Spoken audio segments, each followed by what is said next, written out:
मित्रों, अब हम कृष्ण यजुर्वेद पर आते हैं। कृष्ण यजुर्वेद की तैत्तिरीय संहिता में 5 व्याख्याएं हैं। श्लोक 3:10 की व्याख्या शुक्ल यजुर्वेद की वात्स्यनेही संहिता के श्लोक 28 की व्याख्या के समान है, जिसका ऊपर उल्लेख किया जा चुका है। बाकी जिनमें शूद्रों की उत्पत्ति का उल्लेख किया गया है, इस प्रकार है। तैत्तिरीय संहिता 4:13-1 देवता राजन्य से भयभीत थे। जब वह गर्भ में था, उन्होंने उसे पास में बांध दिया। परिणाम स्वरूप वह राजन्य बंधन युक्त उत्पन्न हुआ। यदि वह अजन्मा बंधन मुक्त जन्म लेता तो वह अपने शत्रुओं का वध करता। यदि राजन्य यह इच्छा करे कि वह बंधन मुक्त उत्पन्न हो और अपने शत्रुओं का हनन करता रहे, तो वह उसे ऐन्द्र ब्राह्मणस पतये आहुतियाँ दे। राजन्य इंद्र के समान है और ब्राह्मण बृहस्पति के। ब्राह्मण के माध्यम से ही कोई राजन्य को मुक्त कर सकता है। स्वर्ण बंधन रूपी उपहार स्पष्ट रूप से ऐसे बंधन से मुक्त करता है। तैत्तिरीय संहिता 1:14 प्रजापति ने सृजन की इच्छा व्यक्त की। इसने अपने मुख से त्रिवृत्त स्तोम की रचना की।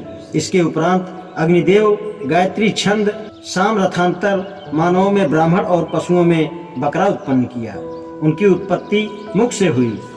अस्तुत प्रमुख है।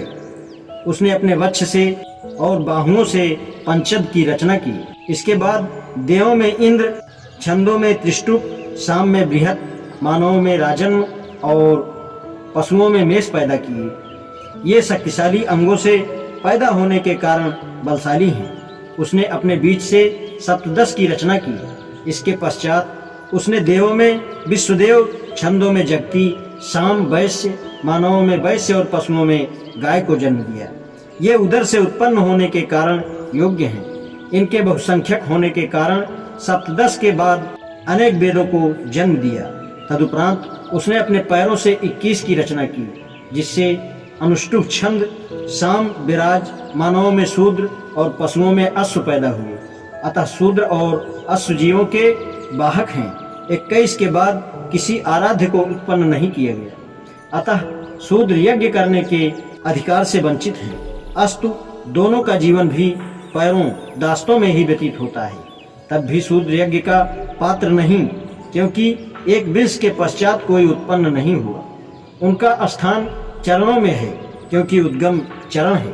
अथर्ववेद में पुरुष सूक्त की तरह 4 व्याख्याएं हैं। पहली ऋग्वेद के पुरुष सूक्त के 19:6 के समान है। दूसरी निम्न प्रकार है। पहला अथर्ववेद 4:6-1 सबसे पहले ब्राह्मण का जन्म हुआ। उसके 10 सिर और 10 मुख थे। पहले उसने सोम रस का पान किया और विष को शक्तिहीन बनाया। दूसरा है अथर्ववेद 15:8-1 व्रत में काम जागा और राजन्य को जन्म दिया। तीसरा अथर्ववेद 15:9-1 व्रत के परिचित राजा के घर पर अतिथि के रूप में आकर उस राजा को उसका भ्रात्य आदर करने को कहा। उस ब्रह्मा ने उस राजा को इसका कारण समझाया। राजा द्वारा सम्मानित होने पर उस व्रत ने उसका अहित नहीं किया। उससे ब्राह्मण और क्षत्रिय का उदय हुआ। उन्होंने कहा, हम अब उसमें प्रवेश करेंगे इत्यादि। अब ब्राह्मण ग्रंथों को लेते हैं। सतपथ ब्राह्मण में 6 व्याख्याएं मिलती हैं। इनमें से 2 वर्णों को उत्पत्ति के विषय में है। इनमें से एक में शूद्रों की उत्पत्ति का निवारण इस प्रकार है। सतपथ ब्राह्मण 4:2-23 ब्रह्मा भाष्यकर के अनुसार उनका अग्नि का स्वरूप था और वे ब्राह्मण थे। पहले ब्राह्मण थे, एकमेव थे। एक ही होने के कारण उनका विस्तार नहीं हुआ। उन्होंने पराक्रम परदूक क्षत्रिय का एक दिव्य रूप ग्रहण किया। देवताओं में वे शक्तिशाली हैं। क्षत्रिय इंद्र, वरुण, सोम, रुद्र, पर्जन्य, यम, मृत्यु, ईशान हैं। इस प्रकार क्षत्रिय से कोई श्रेष्ठ नहीं है। अतः ब्राह्मण राजसूय यज्ञ में क्षत्रिय से नीचे बैठते हैं। वह क्षत्रिय की गरिमा को स्वीकार करते हैं। यही ब्राह्मण क्षत्रिय का उद्गम है। हालांकि राजा श्रेष्ठता को प्राप्त करता है, अंत में वह अपने उद्गम के रूप में ब्राह्मण की शरण में आता है। जो ब्राह्मण को नष्ट करता है, वह अपने उद्गम को भ्रष्ट करता है। वह अति दमनीय बन जाता है, मानो उसने अपने से श्रेष्ठ को आहत किया हो। उसका विकास नहीं हुआ। उसने विष उत्पन्न किया।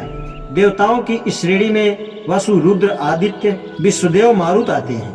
उसका विकास नहीं हुआ। उसने शूद्र वर्ण पूषण उत्पन्न किया।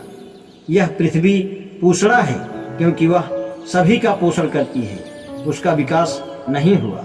उसने शक्ति से एक विलक्षण रूप में उत्पन्न किया। न्याय धर्म वह शासक क्षत्रिय है, अर्थात न्याय है। इस प्रकार न्याय से श्रेष्ठ कुछ नहीं, इसलिए निर्बल बलवान से त्राण के लिए न्याय मांगता है, जैसे एक राजा से। यह न्याय सही है। परिणाम स्वरूप वे ऐसे व्यक्ति के विषय में कहते हैं जो सही बोलते हैं। न्याय करता है क्योंकि उसमें दो गुण है, यह ब्राह्मण क्षत्रिय विष और शूद्र।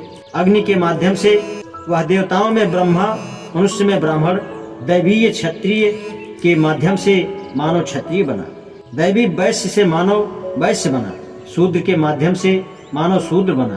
अतः वह देवताओं में अग्नि, मनुष्यों में ब्राह्मण है। आज इतना ही, शेष कल। धन्यवाद।